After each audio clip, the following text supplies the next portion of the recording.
Hello, how y'all doing? Welcome to another anatomy lesson. It's me, Myra.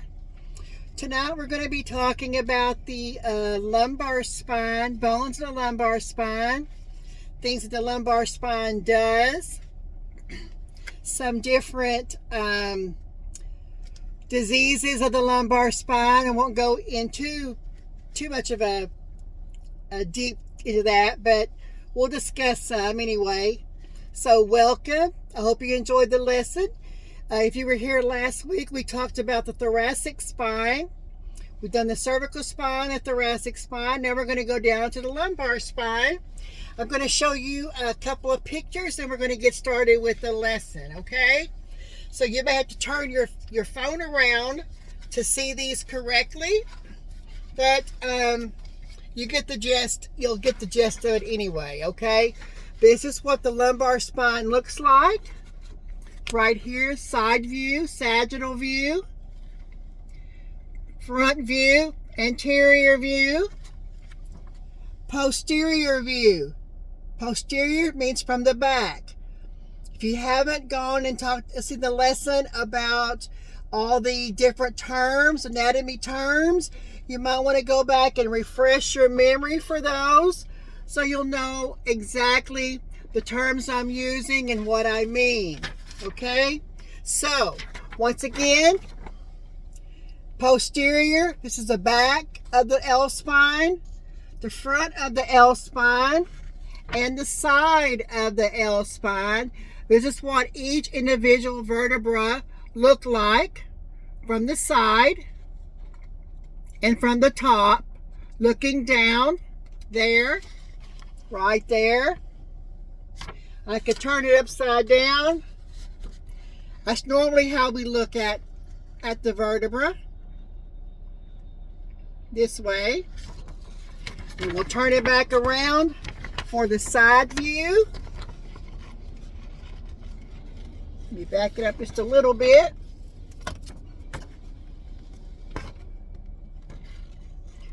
Back view. Front view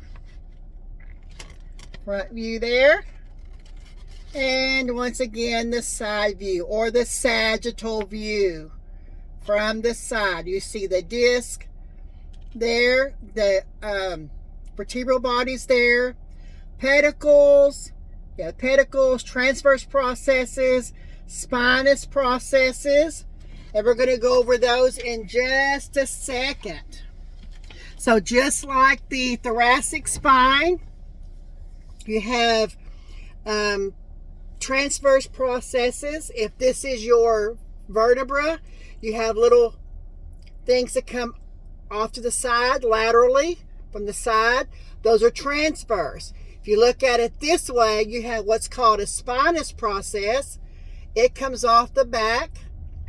It lives posterior. Spinous process, transverse process on this direction, okay?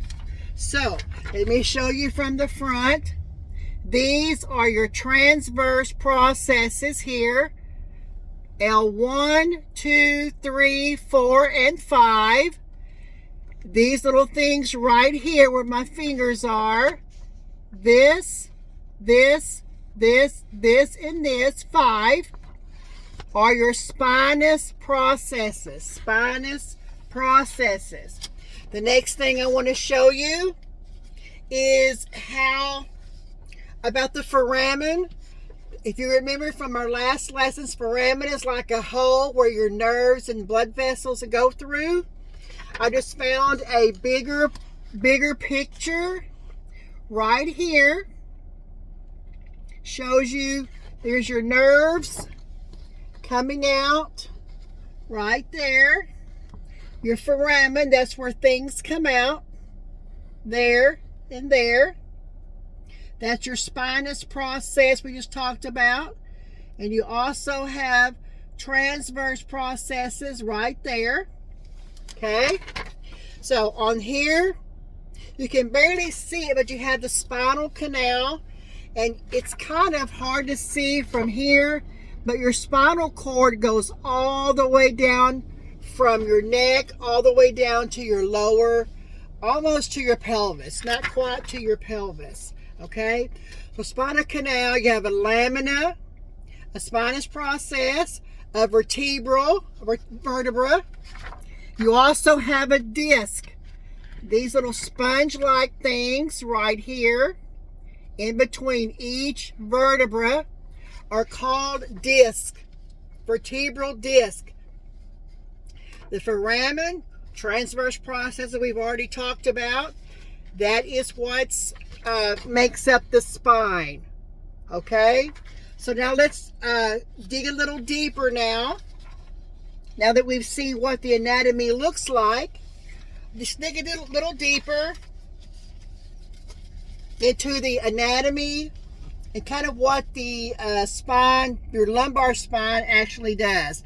If you remember from last week, we talked about the thoracic spine had 12, cervical has 7, thoracic spine has 12, lumbar has 5, okay? The spinal column is a stack of bones, vertebra. They are separated by soft pads of tissue, the disc we just talked about.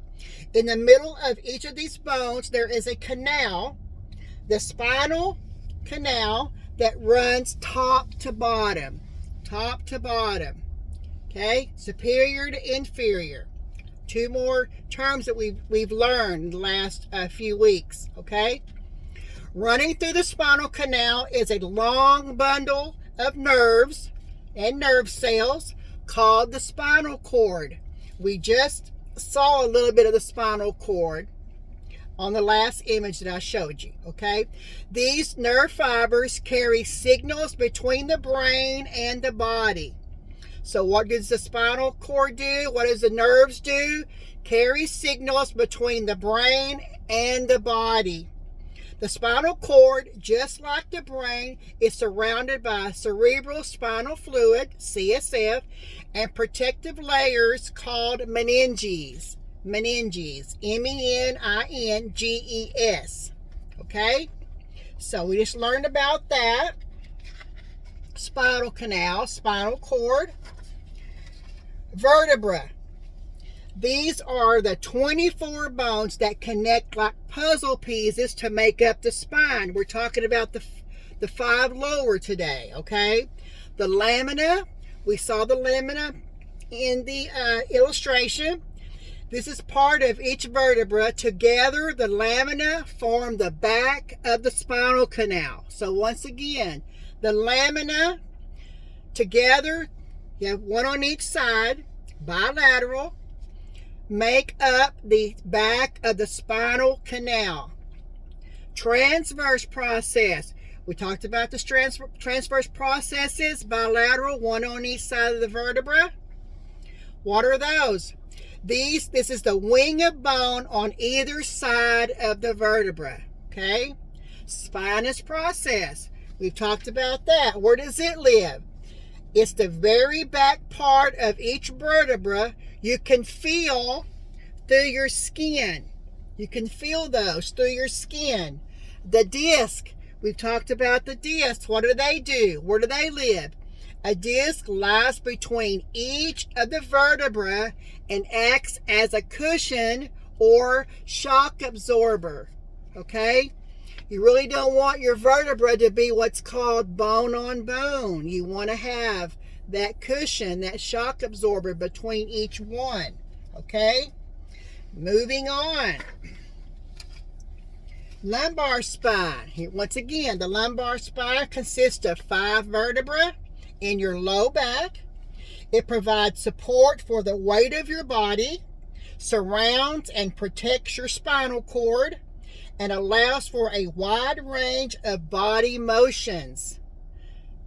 Bending, flexing, twisting, okay? Many conditions can affect this area of your spine, including low back pain, arthritis. Arth is the medical term for joint. Itis, inflammation of the joint, okay? Degenerative bone and disc disease, and stenosis. Stenosis is like a narrowing of the spinal canal, stenosis.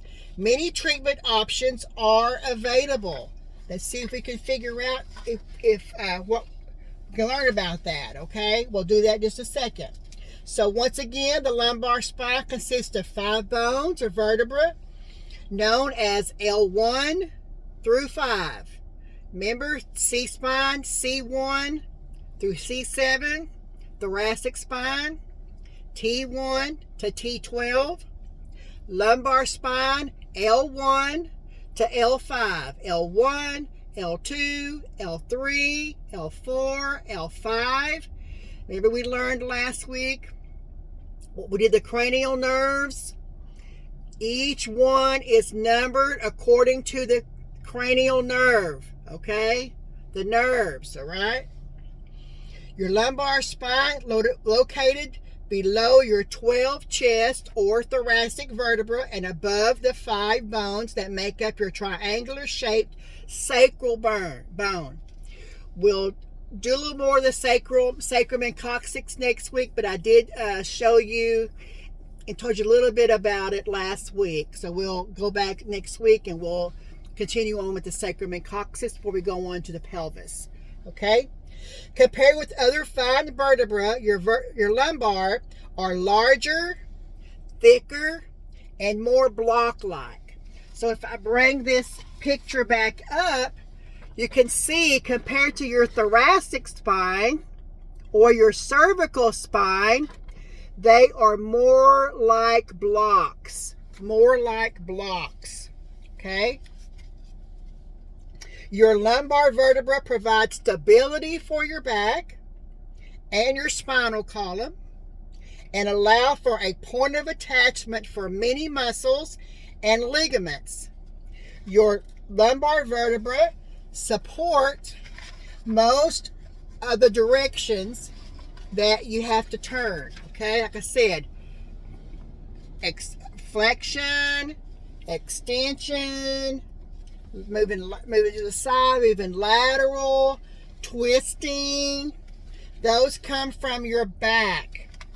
So let's see what the lumbar actually does. Lumbar spine supports the upper 2 sections of your spine, the 7 vertebrae of your neck, cervical, 12 vertebrae of your mid-back, your thoracic, okay, and the weight of your head. Did you know that the lumbar spine helps with the weight of your head?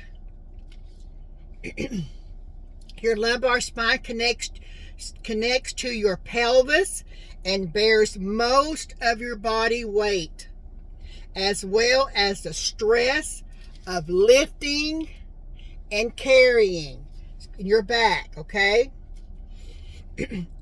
Your lumbar spine also transfers the weight from your upper body to your legs, moves your body.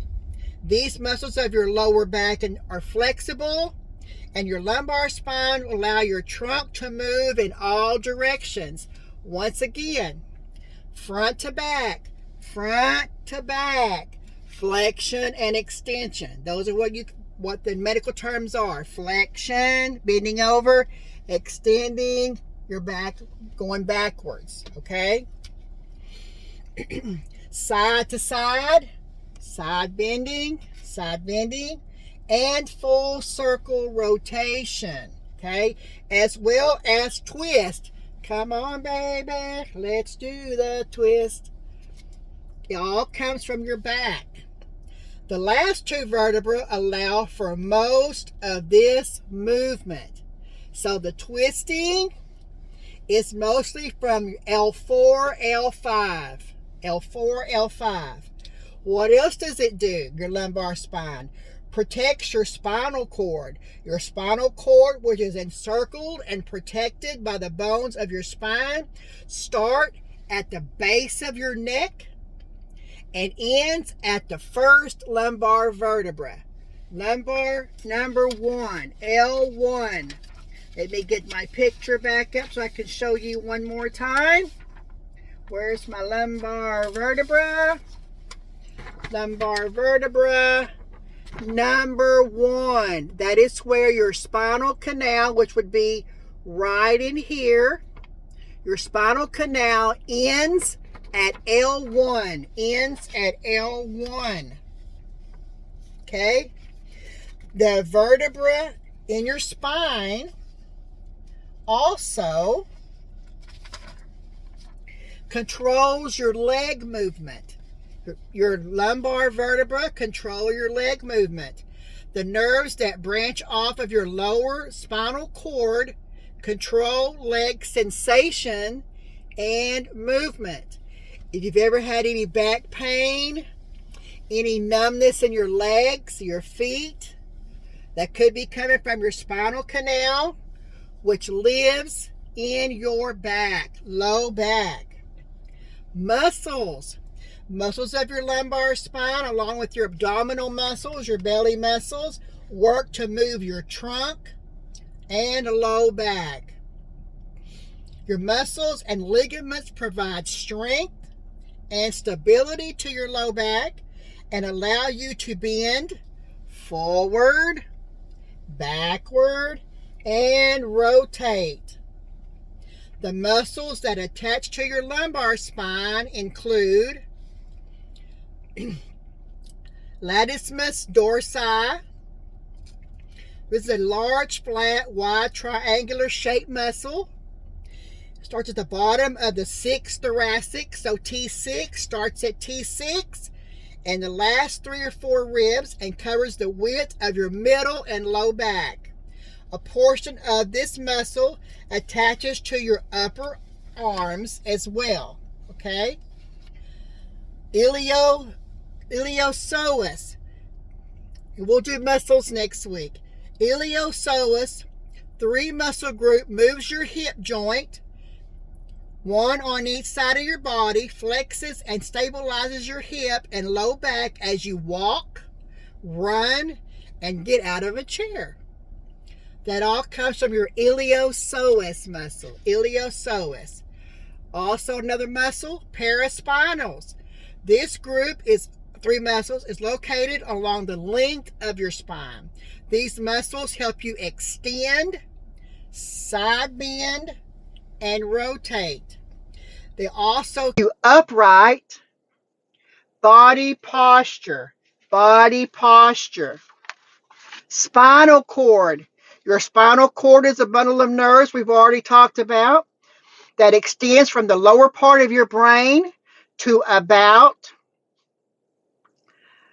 your L1 vertebra. It carries messages between your brain and your muscles. The remaining nerve roots, called the cauda equina, descend down the of your spinal canal. Nerves of your lumbar spine form a network that control pain signals and the movements of your lower limbs. Those come from your nerves. L1 spinal nerve, L1, provides sensation to your groin and genital area and helps move your hip muscles. L2, L3, L4 provides sensation to the front part of your thigh, femur, and your inner side of your lower leg, your tib fib. We haven't gone through the lower legs yet, but your calf leg, inner side of your lower leg, and front part of your spine nerves come from L2, L3, L4. These nerves also control hip, knee, and muscle movement. Hip, knee, and muscle movement. That's L2, 3, and 4. L5. The L5 spinal nerve provides sensation to the outer side of your lower leg, outer side of your calf, upper part of your foot, and the space between your first and second toe. This nerve also controls hip, knee, foot, and toe movement. Sciatic nerve.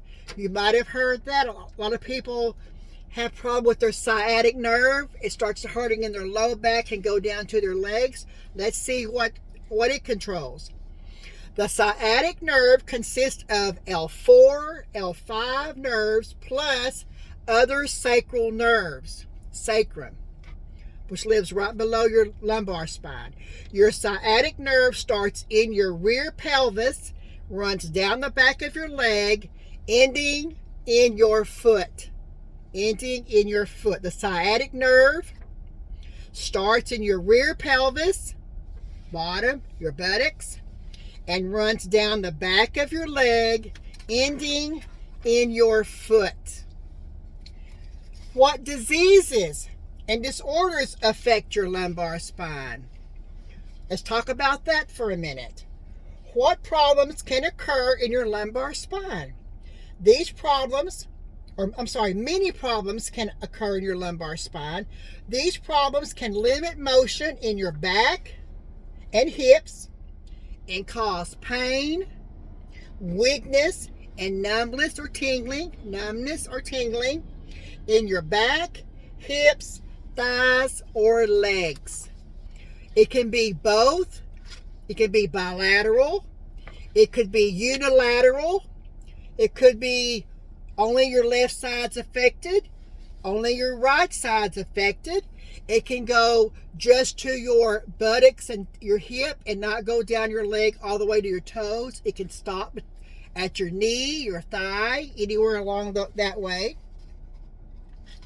That is, it's pretty common.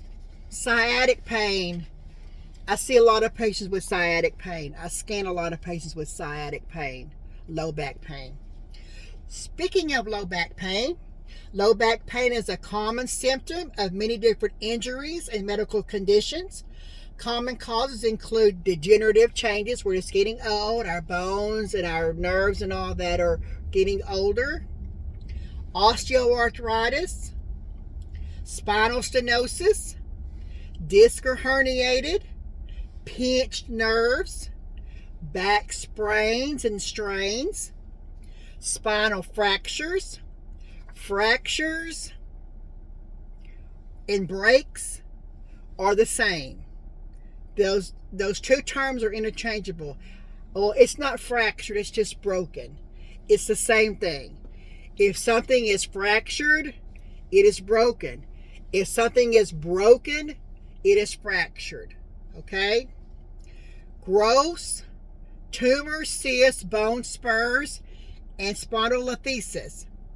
Lumbar stenosis. We've talked about stenosis already. Stenosis is a narrowing of the space around your spinal cord. In your lumbar spine, this means less space for the nerves that branch off of your spinal cord.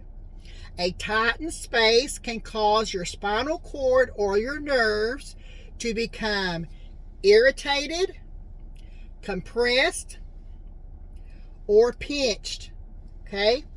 The symptoms of lumbar stenosis include pain, numbness, weakness in your legs, or your groin, or your hips, or your buttocks, and your low back.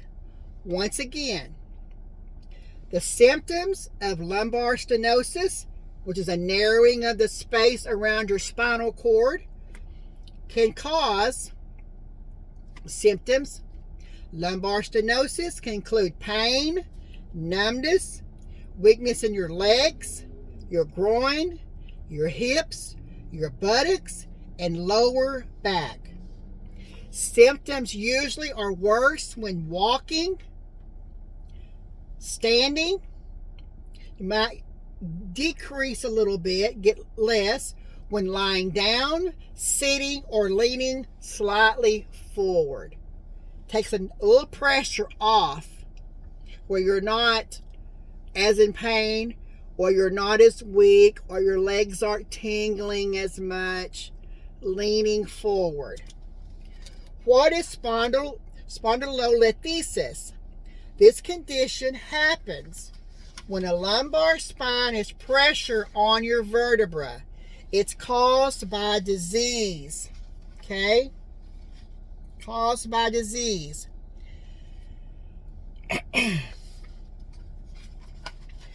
Vertebral compression fracture. What did I say about fracture? It's broken. A fracture to the bones of your spine can result from compression, often from minor trauma in a person with osteoporosis. Osteo means bone, porosis, softening. Women, older women, are more prone to osteoporosis. Often, A fracture of the bones of your spine can be result from a compression, often from osteoporosis, or be a burst fracture. The vertebra is crushed in all directions. A fracture dislocation means it's fractured and it's moved. It's not in its proper place, okay? Mostly from motor vehicle accidents or falls from heights, big heights. You're falling off a curb, you may or may not have a burst fracture. Mostly if you fall 10, 20, 30 feet, whatever, those are fall from heights. Or a tumor of your spine, okay? Burst fractures can come from tumors on your spine. Sciatica. Sciatica is also called lumbar radiculopathy. Lumbar radiculopathy or sciatica is a nerve pain due to injury or irritation to your sciatic nerve, which runs through your hips, your buttocks, and down each leg, ending in your foot like we talked about earlier. Causes can be herniated disc. That disc pooches out a little bit, either anterior or posterior, causing it to be on your nerve or trapping your nerve, okay? So, the sciatica, also called lumbar radiculopathy, is nerve pain due to injury or irritation to your sciatic nerve, which runs through your hips, buttocks, down each leg, ending in your foot. Causes, once again, herniated disc, spondylolisthesis, osteoarthritis, trauma to your spine or nerve, tumor in your spinal canal, or cauda equina syndrome, which is the very end of your spinal canal, okay? Sciatica is also known as a type of nerve compression syndrome. Herniated disc. What that is a compressed or torn or leaking vertebral disc, a little shock absorber. It's either compressed, torn, or leaking, okay? Which is the cushion between each vertebra. A disc can cause pain, tingling, numbness in your legs or feet, and also it can cause muscle pressure on your lumbar vertebra. It can be caused also by disease, bad posture. I've talked about myself. I had really bad posture. Or excessive bending of your back. Muscle spasm. You probably all had muscle spasms from time to time. Large muscles support your lumbar spine region, allowing you to move your trunk in all directions, which is a common cause of spasm when it becomes strained, and it causes low back pain. Once again, muscle spasm. Large muscles support your lumbar spine region, allowing you to move in all directions. These muscles can spasm or become strained, which is a common cause of low back pain. What is degenerative disc disease?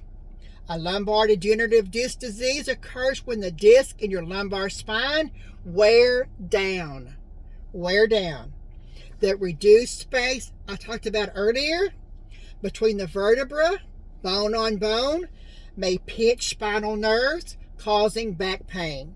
In this area, sciatica is the most common pinched nerve. Sciatica, the most common nerve that is pinched. Adult scoliosis.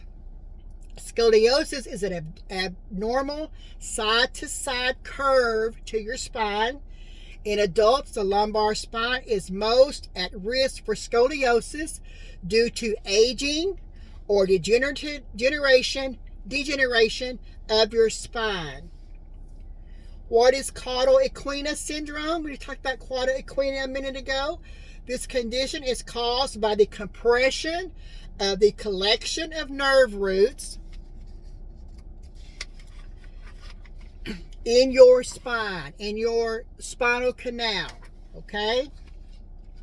So, how were diseases and conditions of the lumbar spine even diagnosed in the first place? X-ray, MRI, CT. Let's talk about them.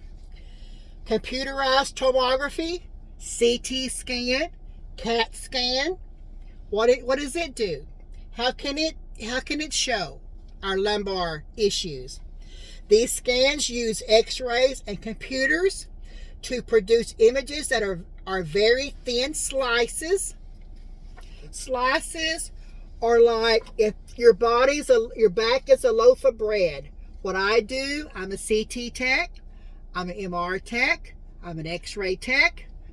What I do is I take your back and I tell the machine, do a picture here, a picture here, a picture here, a picture here, all the way down your back, as if your back was a loaf of bread. We take what's called slices all the way down, depending on the area of the body we want to look at. Okay, slices. So what we do, we use X-ray and computer to produce images that are very thin of the area under examination. A CAT scan can show the shape and size of your spinal canal, its contents, and the bones around it. It helps diagnose bone spurs, osteophytes, bone fusions, bone destruction from infection or tumor, stuff like that. It's mostly bony, okay? Bone stuff. Then here comes MRI. Magnetic resonance imaging, MRI. Right now, that's what I do every single day. This test uses a large magnet, radio waves, and a computer to produce detailed images. This scan can reveal problems with your back, your nerves, your neck, whatever body part we're looking at, ligaments, tendons, muscles, nerves, all of that stuff can be seen on MRI. It is much more valuable than a CAT scan when you're dealing with soft tissue things. Abdomen and pelvis, we can do CAT scan or MRI for those. I don't want to get too far off the trail, but MRI is really good for looking at nerves, ligaments, tendons, pinched nerves, all of that in your lumbar spine. Also cervical thoracic, but tonight's lesson is just on lumbar spine. What's another test that can be done? EMG. It's a nerve conduction test. And EMG helps evaluate the health and function of the nerves and the muscles. A nerve conduction study measures how fast electrical pulses move through your nerve. This test determines ongoing nerve damage and the site of nerve compression. Myelogram. This imaging test examines the relationship between your vertebra and your disc, outlines your spinal cord and nerves exiting your spinal column. It shows if such possible things as a tumor, bone spurs, or herniated disc are pressing against your spinal cord, nerves or nerve roots, and causing pain, numbness, or weakness. That is a very detailed study. It involves putting a small spinal needle in your back after you have been a little bit sedated, you're not all the way out. Spinal spinal needle into the canal of your spinal canal, putting some x-ray contrast, some x-ray dye, they call it. It's really not dye. X-ray contrast into the spinal canal to look at all the nerve roots, okay? X-rays. X-rays create pictures of your bones and soft tissue, include a small amount of radiation. It's really small. X-rays can show fractures, disc problems, spinal alignment problems, and the presence of arthritis. Okay? We already went over the EMG, the myelogram. So let's go over real quick before we end.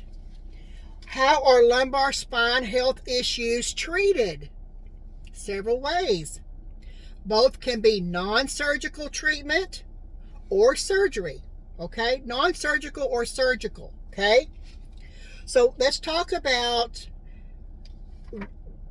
what's the difference. When will we have non-surgical? When will we have surgical? Okay? So the choice depends on the cause of the lumbar spine issue and its severity. So once again, most non-surgical treatment options and surgery are available to treat many conditions of the lumbar spine. The choice depends on the cause of the lumbar spine issue and how severe it is. Okay? What are the non-surgical treatment options for lumbar spine conditions? Let's see. Rest, ice or heat, avoid strenuous or aggravating physical activity, physical therapy, medications such as muscle relaxants, pain relievers such as acetaminophen, anti-inflammatory such as ibuprofen and naproxen.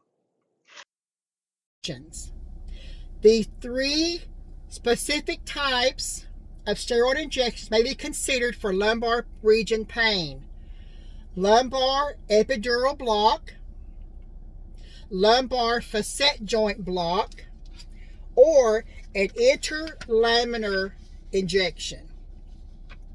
So, what is a lumbar epidural block? It's a procedure in which the steroid is injected into the epidural space, which is the space next to the spinal cord, covering spinal cord. Lumbar facet joint block is a procedure in which the steroid is injected into the capsule of the facet joint of each vertebra that connects the vertebra to permit the motion. Okay?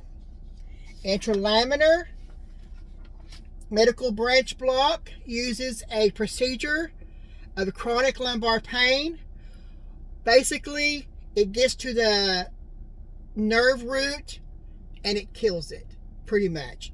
Pain release lasts for months. The nerve regenerates, the pain can return. But they do the radio frequency where it kills the nerve, and most of the time, it doesn't come back. Sometimes it does. So how do you know if you're a candidate for lumbar spine surgery? Other treatments aren't helping, right? You've done this, you've done that, you're taking medicine, you've had these injections, all of that. What's next?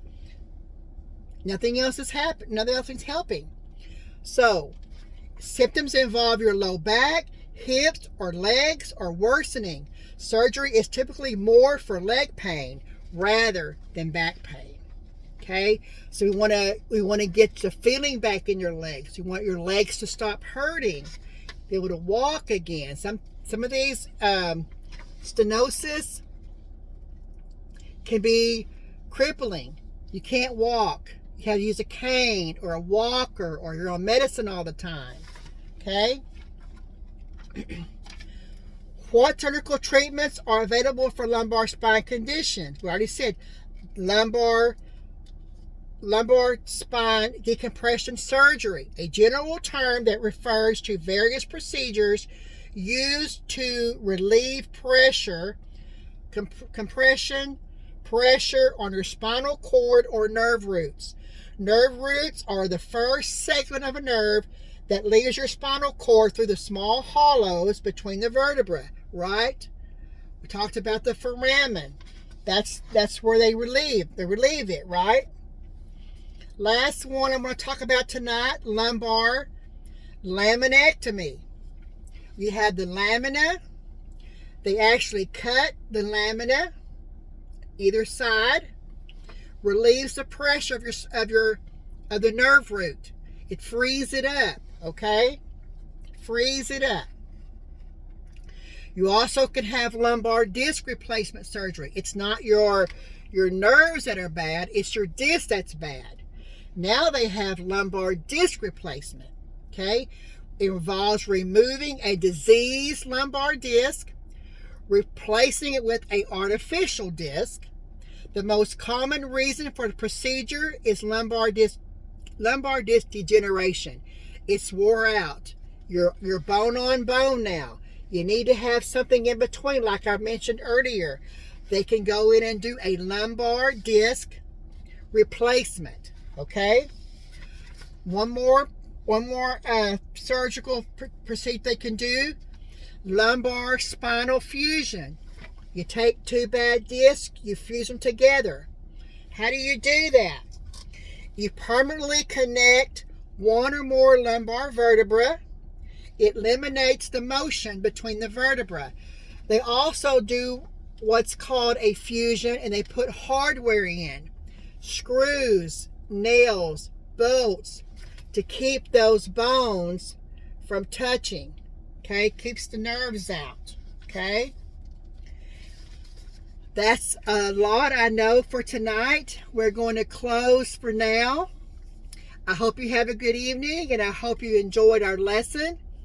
This is going to be on YouTube, so go back and you can look at it again over and over.